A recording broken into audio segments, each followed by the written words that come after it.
У нас что-то последние дни такой ветродуй стоит вообще. Сегодня утром, видите, что стою, ветка с пальмы упала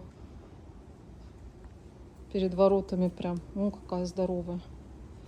Вот отсюда, от ветра, видать, засохшая. А куда ее выкидывать-то, Вань? Огромная такая.